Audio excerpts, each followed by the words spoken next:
तो फर्स्ट है फिजिक्स के अंदर सर हमने लास्ट क्लास में साइंटिफिक नोटेशन पढ़ा था, याद है? चैप्टर नंबर 1 के अंदर हमने टॉपिक पढ़ा था सर, नाम था उसका साइंटिफिक नोटेशन, और उसी का दूसरा नाम था सर एक्सपोनेंशियल नोटेशन। क्या ख्याल है? ऐसे ही है। ये पूरा टॉपिक हमने वाइंड अप किया। आज हम बहुत इंपॉर्टेंट टॉपिक एक और पढ़ेंगे जो कि हमें फर्स्ट ईयर केमिस्ट्री में भी काम आएगा सर। और दोस्तों उस टॉपिक का नाम है सिग्निफिकेंट फिगर्स। टॉपिक का नाम है सर सिग्निफिकेंट फिगर्स। सिग्निफिकेंट लफ्ज़ निकला है इंग्लिश वोकैबुलरी में सिग्निफिकेंस से। किससे निकला है?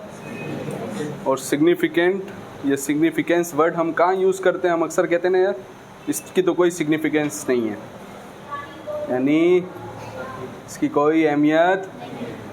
तो सिग्निफिकेंस का मतलब है अहमियत। तो एक होता है लफ्ज़ी मतलब और एक होता है उसका ओरिजिनल मायना ना। फिगर्स डिजिट्स को कह सकते हैं भाई, नंबर लिखे हुए। अब इसमें लिखा है 4 5 6 9 5 7 9 फॉर एग्जाम्पल, ठीक है? तो कितने डिजिट हैं भाई? 3 डिजिट हैं या 3 फिगर्स हैं इसके अंदर। क्या ख्याल है? ऐसे ही आ जाए। जो अभी तक आपने पढ़ा हुआ है उस नॉलेज को अभी फ़िलहाल बेशक अपने जहन में रखना। अब हम इसको नए नज़रिए से देखेंगे और तमीज़ से देखेंगे कि हमें इसकी क्यों ज़रूरत पड़ गई। जब तक पीछे का क्यों नहीं जानेंगे तब तक बात को अच्छे से समझ नहीं सकते। समझ में आ रही है बात? डेफिनेशन जो तुमने पढ़ी हुई है वो पढ़ के रखो, अच्छी बात है, कहीं ना कहीं पढ़ी हुई है। ओके, सिग्निफिकेंस का मतलब होता है अहम ना। सिग्निफिकेंट फिगर्स मतलब ऐसे डिजिट्स या ऐसे नंबर जिनकी अहमियत है। तो अगला सवाल पैदा होता है, क्या कुछ ऐसे नंबर भी हैं जिनकी अहमियत नहीं है? तो देखते हैं, क्या कोई ऐसे नंबर भी हैं कि जिनकी अहमियत नहीं है? तो आओ ज़रा तय करते हैं क्या ऐसे नंबर हैं हमारे पास। उसके लिए हमें जाना पड़ेगा थोड़ा सा माजी में जाना पड़ेगा और हमें जाना पड़ेगा मैट्रिक फिज़िक्स के प्रैक्टिकल्स में। हम गए मैट्रिक फिज़िक्स के प्रैक्टिकल्स कर रहे हैं सर, ठीक है? उस प्रैक्टिकल्स में सर सुमैन ने एक प्रैक्टिकल हमें करवाया था सर, वो था वर्नियर कैलिपर का। By using vernier caliper we measures the internal and external dimensions of some objects. Vernier caliper एक इंस्ट्रूमेंट था, याद है? उसमें से चाकू भी निकलता था, मतलब एक रॉड निकलती थी, सही है? और एक स्केल होता था जो मूव कर रहा होता था, वर्नियर स्केल। ऊपर यूं करके जैसे इंसान के दांत होते हैं ना, तो इसीलिए उसको भी प्यार से दांत ही कहते हैं। दांतों का मेन काम क्या होता है?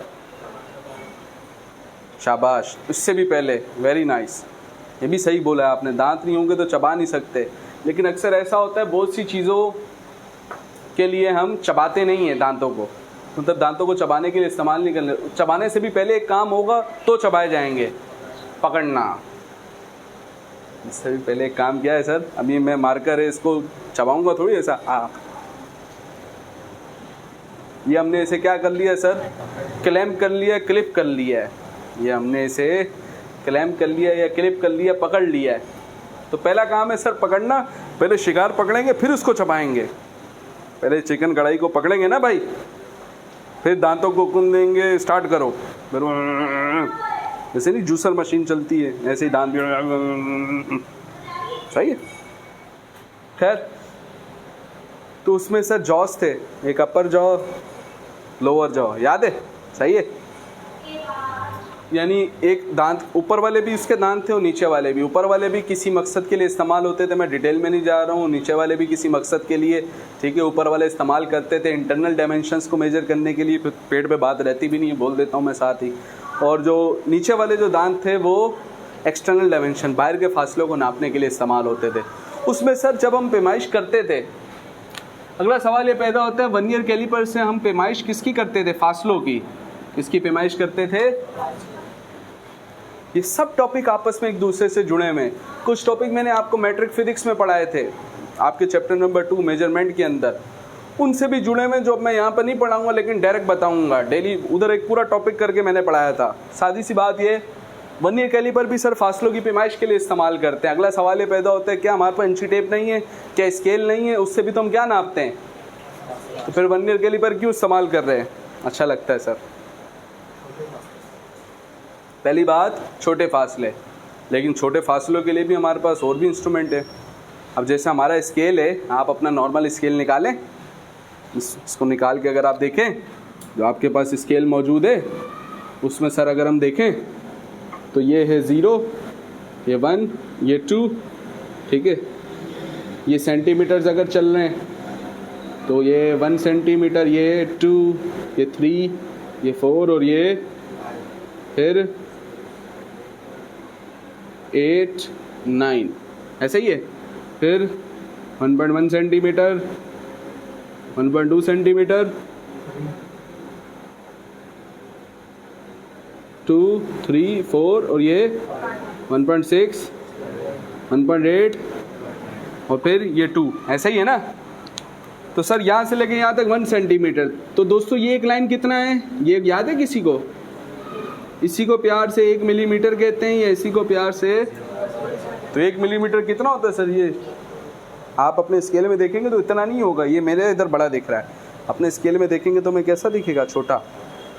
तो मैं आपसे ये पूछ रहा हूँ कि ये छोटा फासला नहीं है? फिर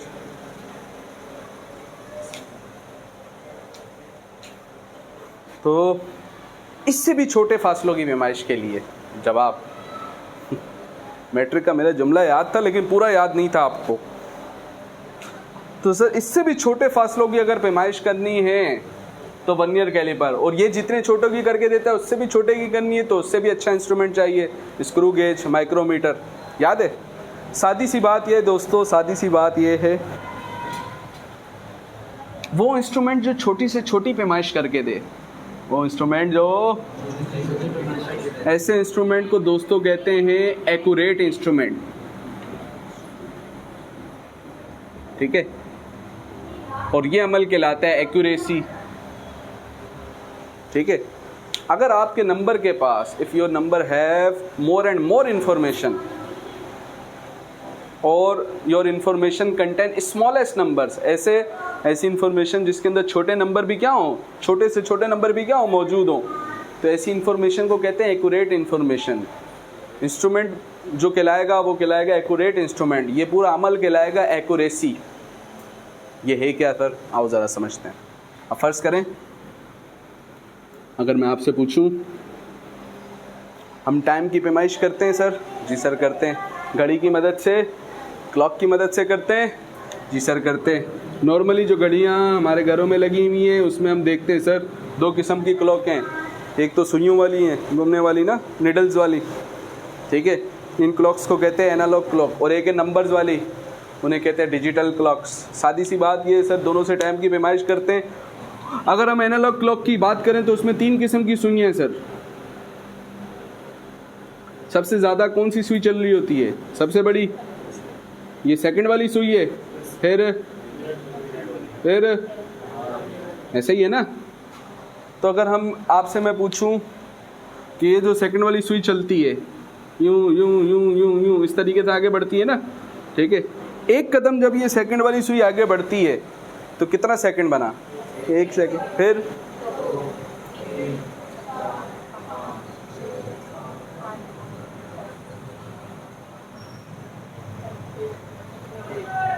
कितना सेकंड हो गया?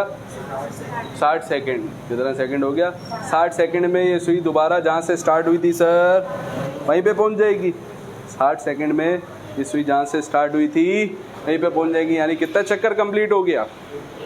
1 चक्कर क्या हो गया सर? कंप्लीट हो गया। अब ये जो 1 चक्कर कंप्लीट हुआ है, ये जो 1 चक्कर कंप्लीट हुआ है, ठीक है, ये कौन सी सुई का हुआ है? सेकंड की सुई का। इसमें जब ये 1 चक्कर इसने मारा तो मिनट वाली सुई सिर्फ 1 कदम आगे बढ़ेगी, जितना 1 सेकंड वाली सुई 1 सेकंड चलते हुए बढ़ी थी। समझ में आ रही है बात? कि जब इसका 1 चक्कर हो जाएगा पूरा सेकंड वाली सुई का, तो मिनट वाली सुई सिर्फ 1 आगे बढ़ेगी। सही है। फिर इसका एक और चक्कर हुआ तो फिर 1 कदम आगे। फिर समझ में आ रही है बात? तो अगर हम देखें तो छोटी से छोटी पैमाइश करके कौन दे रही है? सबसे बड़ी वाली सुई। ये वाली घड़ी हमें सबसे छोटी कितने सेकंड की पैमाइश करके दे रही है? क्योंकि एक कदम पे 1 सेकंड ना, तो हम सोच सकते हैं हाँ भाई 1 सेकंड कि मिसाल के तौर पे अगर ये बड़ी वाली सुई है, ये यहाँ से पहुँची यहाँ पर, तो यहाँ से लेकर यहाँ तक कितना टाइम लगा? 1 सेकंड। क्या इसके बीच में कहीं पे रुकी? नहीं सर। अगर बीच में यहाँ पर रुक जाती है तो आधा सेकंड। इसके बीच में किधर रुक जाती? 0.25 सेकंड, प्यार से पाव सेकंड। सही है, ठीक है। जैसे 1 किलो के अगर हम 4 हिस्से करें बराबर, तो 1 हिस्सा कहलाता है 1 पाव। तो 1 सेकंड के अगर 4 बराबर हिस्से कर दें, पाव सेकंड। सही है, पाया सेकंड नहीं। खैर, तो भाई ये घड़ी सबसे छोटी कितनी पैमाइश करके दे रही है? 1 सेकंड की। ठीक है, तो इस घड़ी का LC stand for least count. LC means least count का मतलब वो हर इंस्ट्रूमेंट कम से कम छोटी कितनी पैमाइश करके दे सकता है। तो दोस्तों ये कहलाता है उसका लीस्ट काउंट। तो इसका लीस्ट काउंट कितना है इस घड़ी का दोस्तों? कितना सेकंड? 1 सेकंड। ये छोटी से छोटी कितनी पैमाइश करके दे सकता है? ठीक है, सही है। तो लीस्ट काउंट की डेफिनेशन भी वैसे मैट्रिक में पढ़ी भी थी, कॉपी के हेडर पे जल्दी जल्दी छोटी सी करके लिख लो, जल्दी जल्दी। The least measurement performed by any instrument, the least measurement performed by any instrument, the least measurement performed by any instrument is known as heading. Is known as heading. Heading किस चीज़ की लगाई है सर? लीस्ट काउंट की। समझ में आ रही बात?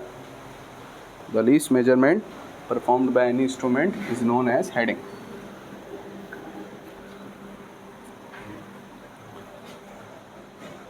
Okay. इसी तरीके से दोस्तों आपने कुछ घड़ियां देखी होंगी, मोबाइल में भी होती हैं। फिर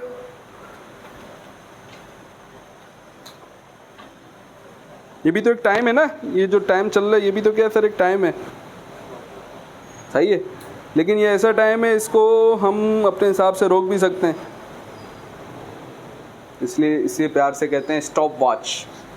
इसको स्टॉप भी कर सकते हैं। क्यों इस्तेमाल करते हैं सर? ये किसी 2 पॉइंट के दरमियान जो एक वक्त गुजर रहा है, किसी 2 पॉइंट के दरमियान एक वक्त गुजर रहा है, उस वक्त की पैमाइश के लिए किसको इस्तेमाल करते हैं? स्टॉप वॉच को। जैसे मिसाल के तौर पे मैंने आपको कहा कि आपने नोट करना है। क्या नोट करना है? कि मैं यहाँ से मूव करके बोर्ड के इस कोने से मूव करके मैं चाहूँगा बोर्ड के उस कोने तक, तो बताओ मुझे कुछ वक्त लगेगा। ठीक है, तो अब आप नोट कैसे करेंगे? मैं तो चल के दिखा रहा हूँ, फिर एक एक करके आपसे पूछूंगा कैसे नोट करेंगे। तो चलो मैं यहाँ से चलना शुरू हो गया, अब मैं यहाँ पर पहुँच गया। बताओ वक्त लगा मुझे, इस टाइम को कैसे नोट करोगे? तो मैंने भी बताया भाई, स्टॉप वॉच से करोगे। कैसे? घड़ी को देखते रहेंगे, घड़ी हमें खुद बताएगी सर। घड़ी को हुक्म देंगे, बताओ। तो सर जैसे ही आप मूवमेंट करना क्या करोगे? स्टार्ट। हम दबा देंगे स्टार्ट का बटन, उससे पहले 0 होगा। क्या होगा? फिर ये चलना शुरू होगा, आप भी चल रहे हैं। तो ये वो वक्त चल रहा है जिसमें आप चल रहे हैं। शेर बन गया ये तो वो वक्त चल रहा है जिसमें आप चल रहे हैं, क्योंकि सर हमने चलना स्टार्ट किया इस घड़ी के मुताबिक 0 से, और जब हम यहाँ पे पहुँचे 0 हो गया।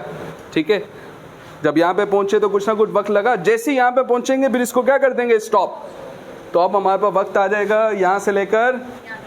तो स्टॉप वॉच इस्तेमाल करते हैं किसी 2 पॉइंट के दरमियान गुजरने वाले वक्त को नापने के लिए इस्तेमाल करते हैं। सही है, लेकिन इस स्टॉप वॉच को दोस्तों अगर हम देखें, तो अगर मैं आपसे पूछूं, ठीक है, आप लाजमी नहीं इधर सबको सही से दिख रहा हो, अपने अपने मोबाइल में भी जाके चेक कर लेना।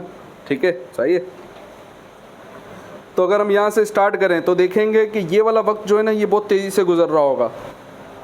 फिर इसके साथ वाला 1 सेकेंड, 2 सेकेंड, देख रहे हो, 4, 5, 6, 7, 8, 9, ये क्या चल रहे हैं यहाँ पर? सेकेंड। सही है। अब आपसे एक बड़ी मुश्किल बात पूछने वाला हूँ, देखता हूँ आपके पास उसका जवाब है कि नहीं। बताओ, 1 सेकेंड जल्दी गुजरता है 1 मिनट? 1 सेकंड जल्दी गुजरता है सर, इसमें कौन सी बात हुई? 1 सेकंड जल्दी गुजरता है तो इसका मतलब 1 मिनट बड़ा और 1 सेकंड छोटा है, क्या ऐसा भी कह सकते हैं? इसका मतलब बड़ा वक्त जल्दी गुजरता है कि छोटा वक्त जल्दी गुजरता है? छोटा वक्त जल्दी गुजरता है। सही है। तो हम देख रहे हैं कि सर ये वक्त कैसा गुजर रहा है, जल्दी जल्दी, तो ये कैसा वक्त है? जो छोटा टाइम है। कैसा टाइम है? अगला सवाल पैदा होता है कितना छोटा है सर? अगला सवाल पैदा होता है कितना छोटा है?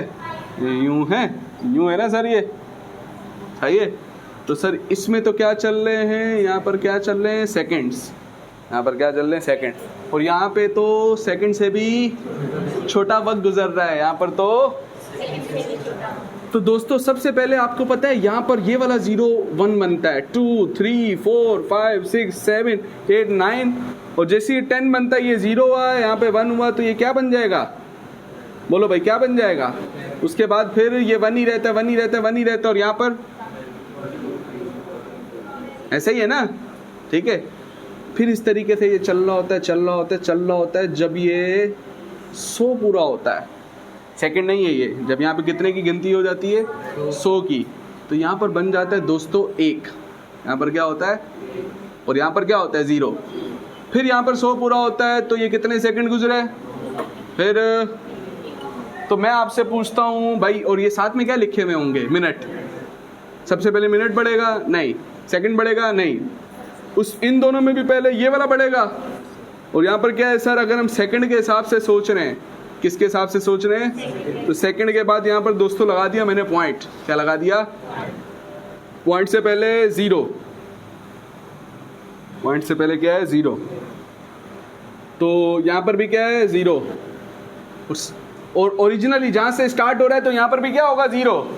ऐसा ही है ना, जब स्टार्ट हो रहा है तो 0। तो हम क्या चाहते हैं? ये ऐसा ही रहे? नहीं सर, हम देखना चाहते हैं, क्या बताओ ये इंस्ट्रूमेंट पैमाइश करके देगा? जी सर। तो जब ये पैमाइश करके देगा तो कम से कम कुछ ना कुछ पैमाइश करके देगा। लाजमी सी बात है, कोई ना कोई छोटी से छोटी। देख लो, ये टॉपिक मुझे पढ़ाना पड़ रहा है असली टॉपिक को सही से पढ़ाने के लिए, सिग्निफिकेंट फिगर्स के लिए, तो इसलिए इसको गौर से समझना है। ठीक है, मैट्रिक का टॉपिक है और अब 9th फिजिक्स में आ गया है। इसको सही से कंसीडर करना है कि सर सबसे पहले अगर मैं आपसे पूछूं तो छोटी सी छोटी मूवमेंट क्या करेगा ये इंस्ट्रूमेंट? इस 0 को क्या बनाएगा? 1। इससे छोटी मूवमेंट ये कर सकता, ये है वो छोटा से छोटा वक्त जो ये स्टॉप वॉच हमें क्या करके दे रही है? पैमाइश। तो ये छोटा से छोटा वक्त इसका क्या है? क्या है? Least count. क्या ख्याल है? ऐसे ही है। तो स्टॉप वॉच का लीस्ट काउंट कितना है? 0.01 सेकेंड। नॉर्मल जो क्लॉक चल रही है उसका 1 सेकेंड। इसी तरीके से दोस्तों हर सेकंड का अपना क्या होता है? लीस्ट काउंट होता है। सही है। क्या बताता है लीस्ट काउंट? अपने नाम में बता रहा है कि एक इंस्ट्रूमेंट छोटी से छोटी कितनी पैमाइश कर सकता है। लीस्ट काउंट क्या बताता है? एक इंस्ट्रूमेंट छोटी से छोटी कितनी पैमाइश कर सकता है। क्या ख्याल है? ऐसे ही है ना दोस्तों? तो अगर हम सोचें तो सर, अगर हम सोचें और यहाँ पर देखें कि ये छोटी से छोटी 0.01 सेकंड की पैमाइश, यानी इससे पहले क्या है सर? सेकंड तो ये बाद में देगा, उससे पहले ये सेकंड के कौन से हिस्से देगा? सेकंड से भी छोटे हिस्से देगा। कैसे हिस्से देगा? ये सिर्फ सेकंड देगा, सेकंड से छोटे हिस्से दे रहा। सही है, ठीक है, बड़ी खानदानी बात आने लगी है। तो अगर आपको कहा जाए कि इन दोनों में से कौन ज़्यादा इंफॉर्मेशन दे रहा है, पहला इंस्ट्रूमेंट कि दूसरा इंस्ट्रूमेंट, कौन ज़्यादा इंफॉर्मेशन दे रहा है? पहला। कैसे सर? आप बोलोगे ये सेकंड बता रहा है, ये क्या बता रहा है? ये भी बता रहा है भाई, ये पूरा होने के बाद ये सेकंड भी बताएगा। जब ये 1 सेकंड बताएगा तो ये भी कितना बताएगा, लेकिन ये 1 सेकंड के साथ जो बाकी सेकंड के छोटे हिस्से होंगे, जैसे यहाँ पर डेसी सेकंड होगा और यहाँ पर सेंटी सेकंड होगा। मैं जुमले नहीं बोलना चाह रहा था लेकिन मेरे को बोलने पड़ गए। ये फिजिक्स के अंदर चैप्टर 9 फिजिक्स के अंदर चैप्टर नंबर 2 के अंदर मैंने पढ़ाए हैं। तो ये सेकंड से छोटे हिस्से, ये डेसीवा सेकंड हैं, ये सेंटी सेकंड, ये मिली सेकंड। सही है। ये क्या है? डेसी, मिली, हमने देखेंगे। खैर, तो भाई ये ऐसा इंस्ट्रूमेंट है जो कि छोटी पैमाइश करके दे सकता है, तो इसकी एक्यूरेसी क्या हो? अब देखो दोस्तों, आम स्केल की अगर हम बात करें, नॉर्मल स्केल जो कि हमारे पास मौजूद है, हम इसमें कितने सेंटीमीटर की पैमाइश कर सकते हैं? छोटी से छोटी 0.1 सेंटीमीटर, या इसी का दूसरा मतलब दोस्तों 1 मिलीमीटर। ये इसका क्या है सर? नॉर्मल स्केल का लीस्ट काउंट है। जब हम 1 ईयर कैलिपर इस्तेमाल किया था और सर कलीम ने जब हमें प्रैक्टिकल करवाए थे तो हमने देखा था सर अब के बार हम 0.1 सेंटीमीटर नहीं बल्कि 0.01 सेंटीमीटर तक की क्या कर सकते हैं? पैमाइश कर सकते हैं। ठीक है, सही है। तो इसी का दूसरा मतलब दोस्तों बनेगा, इसी का दूसरा मतलब बनेगा, कैसे बन रहा है, क्यों बन रहा है, ये फिजिक्स में कन्वर्जन मैंने पढ़ाए हुए थे, अभी मैं डायरेक्ट बता रहा हूँ, अभी सुन लो सिर्फ। ये क्या है सर? इसका लीस्ट काउंट। इसी तरीके से स्क्रू गेज सर जब हमने किया था, ये MCQ भी आई थी सर हमारे फिजिक्स के पेपर के अंदर, तो इसका 10 हिस्सा, इसका 50, इसका 50, इसका 50, तो इसका 0.2, इसका 0.2, 1/5, 0.2, 0.02 मिलीमीटर या 0.002। ये क्या था सर? Least count. तो अब देखो दोस्तों,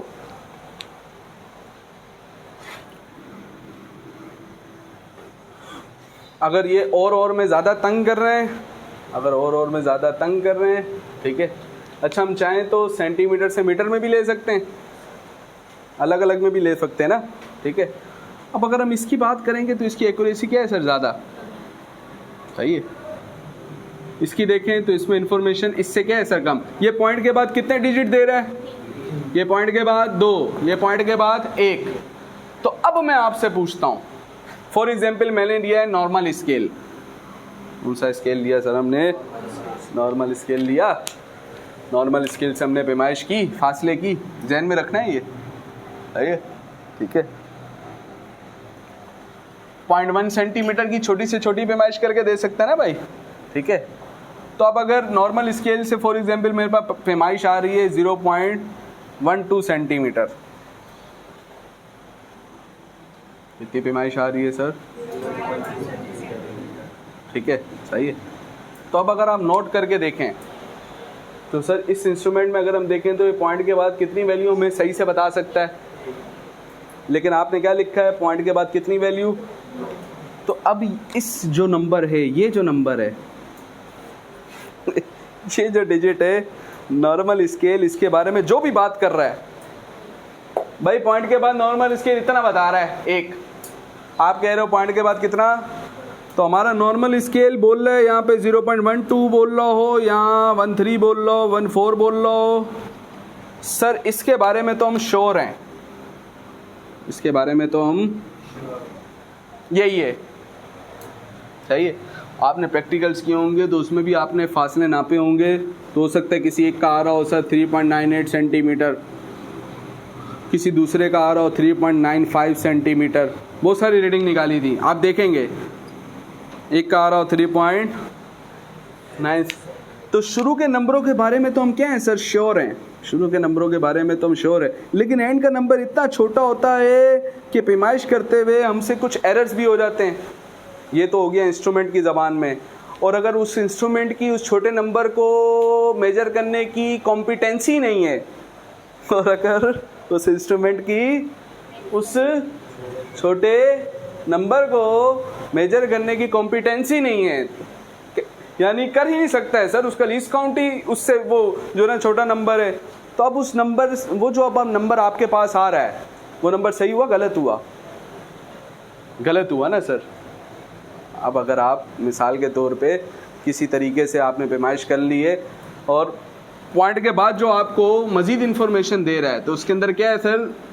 एरर है, उसके अंदर क्या है सर? एरर है। दूसरा मसला ये सर, पैमाइश जितनी छोटी होती जाती है ना, तो एंड के जो नंबर्स होते हैं उसमें कुछ ना वो छोटे, बहुत छोटी पैमाइशें होती हैं, इसलिए उसमें क्या आते हैं? एरर्स आते हैं। तो जो शुरू के नंबर्स हैं उनके बारे में तो हम कहते हैं कि भाई ये तो यही है, ये तो एंड के नंबर्स के बारे में हम बिल्कुल श्योर होते नहीं हैं। एंड के नंबर्स के बारे में इसी तरीके से अगर आपसे कोई पूछे मिसाल के तौर पे फॉर एग्जाम्पल मैं 20 साल का हूँ, लेट्स सपोज। डायरेक्ट सर इतना बड़ा मजाक कर रहे हैं आप, मान लो ना यार, मान लो, मेरी खुशी के लिए मान लिया करो। बेशक मैं 20.5 का हूँ, आप लोग 20 मान लो बस, सही है, ठीक है। तो फॉर एग्जाम्पल किसी ने पूछा भाई, किसी ने बताया भाई मेरी एज है 20 साल, 20 ईयर्स ओल्ड, ठीक है। फिर किसी दूसरे बंदे ने बताया नहीं भाई ये हमारे दोस्त हैं, हम जानते हैं इनकी एज है 20 साल 1 महीना, हम जानते हैं कि इनकी एज कितनी है। एक और हमारे दोस्तों ने बोला नहीं भाई क्या बात कर रहे हो, 20 साल 1 महीना थोड़ी है, 20 साल है 1 महीना है 3 दिन। मैं टाइम पास नहीं कर रहा हूँ, जो समझा रहा हूँ उस पर गोल पे फोकस करना है, सही है, ठीक है। एक और दोस्त है बोला नहीं तुम लोगों को भी सही नहीं पता है। इस बंदे को तो थोड़ी इन्फॉर्मेशन तो मालूम थी, ऊपर की बात अंदर की बात जो और अंदर गहराई की बात थी वो मालूम। इसने बोला हमको और इन्फॉर्मेशन, एक और है तुमको क्या इन्फॉर्मेशन है भाई, 20 साल भी है, 1 मंथ भी है, 3 दिन भी है। चलो भाई अवाम ने बोला 5 घंटे, 5 घंटे भी हैं। ऐसा ही है ना, आपसे कोई जब पूछता है भाई कितनी एज को, तो आप में से कोई बोलता है मैं हूँ 20 साल 3 महीने 4 दिन 20 घंटे का, ऐसा कोई बोलता है? बोल दो तो भी गलत, बल्कि यूँ बोलना, जब आप बोल रहे होगे तो अब आप अपनी एज की इन्फॉर्मेशन क्या दे रहे हो, ज़्यादा दे रहे हो। और अब आप एक बंदा सिर्फ ये बोले, एक बंदा ये बोले, किसकी बात ज़्यादा सही है भाई? इसकी बात ज़्यादा सही है, अलग बात है लोग आपको अजीब सा करके देख रहे हो, बोला अजीब सा आदमी है भाई, हालांकि आपने बात क्या बोली है, सही बोली है, क्योंकि आपकी इन्फॉर्मेशन के अंदर छोटी से छोटी इन्फॉर्मेशन भी शामिल है। अभी तक तो कोई मसला नहीं है सर, आए ज़रा फिर इसी जंग को आगे बढ़ाएं। एक और आया, उसने बोला भाई तुम्हें क्या पता है, हम तुम्हें बताते हैं, इस साल भी है, 1 महीना भी है, 3 दिन भी है, 5 घंटे भी हैं। भाई इधर ही 4-5 में क्यों घूम रहा है, मिनट में तो आगे भी जा सकते हैं। चलो भाई अवाम की पुरजोर फरमाइश पे, वाइल्ड द ग्रेट की फरमाइश पे 10 मिनट, ठीक है। हमने कहा सर मजीद कितने मिनट, तो ये भी लाजमी सी बात है, घंटे होंगे तो कुछ मिनट, सर लाजमी थोड़ी हो 10 ही मिनट ही हो, ऐसा भी तो हो सकता है कोई मिनट ना गुजरा हो। चलो भाई 0.0 मिनट, कोई मिनट गुजरा, मिनट नहीं गुजरा है तो क्या उसके अंदर सेकंड होंगे भाई? अगर एक घड़ी चलना शुरू हुई और उसमें भी 10 सेकंड हुए हैं, चलो 15 सेकंड हुए हैं, घड़ी चल रही है, उसमें कितने सेकंड हुए हैं? 60 सेकंड अभी पूरे हुए नहीं है। तो जब 60 सेकंड पूरे नहीं हुए, 15 सेकंड हुए, माना मिनट नहीं गुजरा है, क्या सेकंड भी नहीं गुजरे? नहीं फिर बेशक मिनट 0 क्यों ना हो, उसके अंदर क्या होंगे, हो सकता है सेकंड्स हो। नहीं सर ऐसा है, समझो सेकंड भी 0 है। फॉर एग्जाम्पल तुम बोलो मैं जवाब दूंगा। फॉर एग्जाम्पल सेकंड भी क्या है सर? देखिए सर साल बड़ा यूनिट, इसके अंदर मंथ, मंथ के अंदर दिन, के अंदर घंटे, घंटे के अंदर मिनट, मिनट के अंदर सेकंड, सेकंड के अंदर होंगे डेसी सेकंड, डेसी सेकंड के अंदर सेंटी सेकंड, सेंटी सेकंड के अंदर मिली सेकंड, मिली सेकंड के अंदर माइक्रो सेकंड, माइक्रो सेकंड के अंदर नैनो सेकंड, नैनो सेकंड के अंदर फेम्टो सेकंड, फेम्टो सेकंड के अंदर एटो सेकंड। क्या चल रहा है सर? जैसे जैसे आप आगे जाते जाओगे आपकी इंफॉर्मेशन बहुत छोटी होती जाएगी, क्या होती जाएगी? तो आपकी जो असली एज होगी उसके अंदर घंटे भी होंगे, मिनट भी होंगे, सेकंड भी होंगे। भी ऐसा नहीं तुम लोग जाके पूछ रहे हैं भाई क्या क्या हुआ था बताओ, हम तो बहुत छोटे थे हमको पता नहीं है, ठीक है। जस्ट कॉन्सेप्ट क्लियर करने के लिए ये बता रहा हूँ सर कि कोई भी पैमाइश जब हम करते हैं, बड़ा क्रिस्टल क्लियर कॉन्सेप्ट अपने दिमाग में बिठा लो कि जब भी हम कोई पैमाइश करते हैं तो बड़ी इंफॉर्मेशन के बारे में तो हम श्योर होते हैं, बड़ी इंफॉर्मेशन के बारे में तो हम क्या होते हैं, श्योर होते हैं, लेकिन जो छोटी इंफॉर्मेशन होती है उसको मेजर करना मुश्किल है, तो उसके अंदर कुछ ना कुछ एरर्स होते हैं। क्या होते हैं सर? या अगर हम कोई डिजिट निकाल भी लें छोटा से छोटा, तो अगली दफ़ा जब निकालेंगे तो वो नहीं आएगा, उसी से मिलता जुलता कोई और आ जाएगा, जो कि हमने प्रैक्टिकल्स के दौरान देखा था। यानी ये आखिरी नंबर ऐसा है सर, आखिरी नंबर ऐसा है जिसके बारे में हम श्योर, इससे पहले के जो नंबर्स हैं उनके बारे में तो हम क्या है सर, श्योर हैं। तो हर पैमाइश के दौरान जब हम कोई नंबर मेजरमेंट में हासिल करते हैं तो उसका लास्ट डिजिट कैसा होता है सर, अनसर्टेन होता है। कैसा होता है सर, अनसर्टेन होता है। सर्टेन मतलब, इसके बारे में भी इंशाल्लाह ताला हम पढ़ेंगे। फर्स्ट है mathematics, chapter number 7, exercise number 7.1, 7.2, 7.3, 7.4, 7.5। बहुत ही प्यारे टॉपिक और बहुत ही इंपॉर्टेंट टॉपिक, पूरी मैथमेटिक्स के सबसे तालीम याफ्ता किस्म के टॉपिक, ख़ानदानी किस्म के टॉपिक्स, वो है सर प्रोबेबिलिटी। तो प्रोबेबिलिटी के अंदर भी दो किस्म के इवेंट, जैसे मिसाल के तौर पे मेरे पास एक सिक्का मौजूद है, ठीक है। सिक्के के एक तरफ हेड, दूसरी तरफ टेल। पाकिस्तानियों का मस्जिद और चांद, जो बोलना है बोल दो, ठीक है। छाप चांद जो भी, खैर एक तरफ हेड दूसरी तरफ। तो जब हम यूं करके उछालेंगे तो दो मुमकिनात हैं। अब ये नहीं बोलना वो रजनीकांत फेंका था तो वो बीच में ऐसा चला गया था, फेयर कॉइन ऐसा जाता, उधर तो बहुत कुछ हो रहा होता है, फिल्मों में बहुत कुछ ऐसा वैसा हो रहा होता है, इसलिए कोई पहले ही बोले, मैंने ही पहले बोल दिया है, ठीक है। जो फेयर कॉइन होगा, फेयर कॉइन सही कॉइन होगा, वो ऐसा खड़ा होता है, तुम चाहो भी ना ऐसा प्लेन जमीन पे भी खड़े करने की, एक तो होता है ना ऐसा फेंका तो खड़ा हो जाए, तो और मुश्किल, तो प्लेन जमीन हो, कॉइन भी सही हो, फेयर हो, तो आप ऐसा खड़ा करने की कोशिश करो तो भी नहीं हो रहा होता है, तो फिर फेंकने पे कहां से होगा। ये अलग बात है अगर आप उसका जो राउंड पार्ट है उसको अगर और बढ़ा दो, जो कॉन्टैक्ट का एरिया वो बढ़ा दोगे तो वो खड़ा हो जाएगा।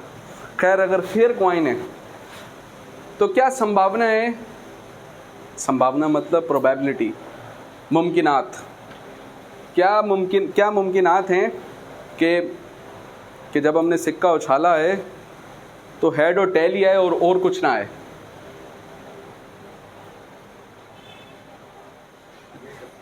सौ %। क्या मतलब, दोबारा मैंने आपसे सवाल पूछा, मेरे पास एक सिक्का है उसमें हेड और टेल है, मैंने उसको उछाला, तो क्या संभावना है, क्या इम्कानात है कि हेड और टेल ही दिखे और कुछ ना दिखे। तो सर ऐसा ही होगा, एक तरफ हेड है दूसरी तरफ टेल है, सिक्का खड़ा होगा नहीं, तो कभी यहाँ तो हेड दिखेगा या कभी, और आप कह रहे हो कि भाई क्या क्या दिख सकता है, हेड या tell.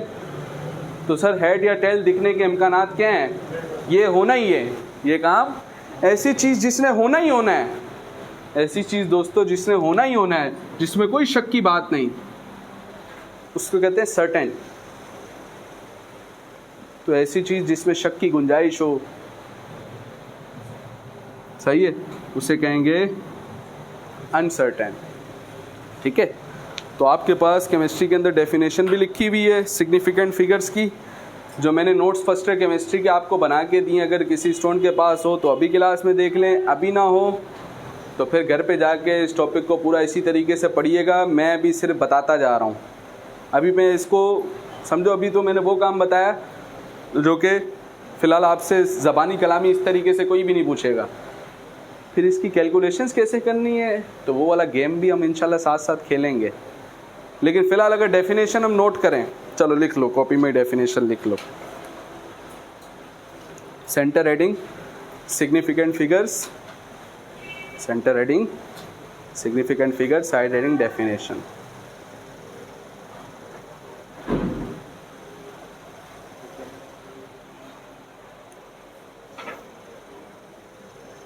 The numbers of 10 the numbers of 10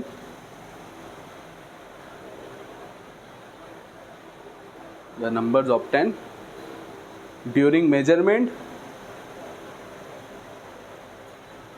the numbers of 10 during measurement usually having, आम तौर पे usually having last digit is uncertain. The number of 10 during measurement usually having last digit is uncertain are considered are considered to be as significant figures, are considered to be as significant figures. ठीक है, तो clear हो गया। इसके कुछ असूल हैं, notes में तो लिखे हुए हैं, चूँकि वो केमिस्ट्री का काम था, मैं इधर फिजिक्स में बता रहा हूँ तो फिर मैं अलग से लिखवा रहा हूँ, ये नोट कर लो। ये रूल्स ऐसे ही क्यों इस्तेमाल कर रहे हैं, क्यों और किसी तरीके से नहीं कर रहे, इन तमाम सवालों का जवाब, अभी तो क्लास का टाइम ख़त्म हो गया है, मेरे को पिछला टॉपिक पढ़ाना पड़ा टॉपिक को सही से पढ़ाने के लिए।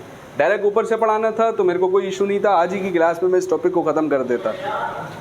तो पिछली इन्फॉर्मेशन हमारे पास थी, अगर पिछली इन्फॉर्मेशन हमारे पास हो तो फिर हम इसको साथ साथ कर सकते हैं। खैर, तो साइड हेडिंग दोस्तों हमने लगाई रूल्स ऑफ सिग्निफिकेंट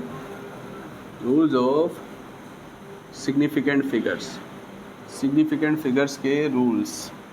ठीक है, यहाँ तक अपने पास नोट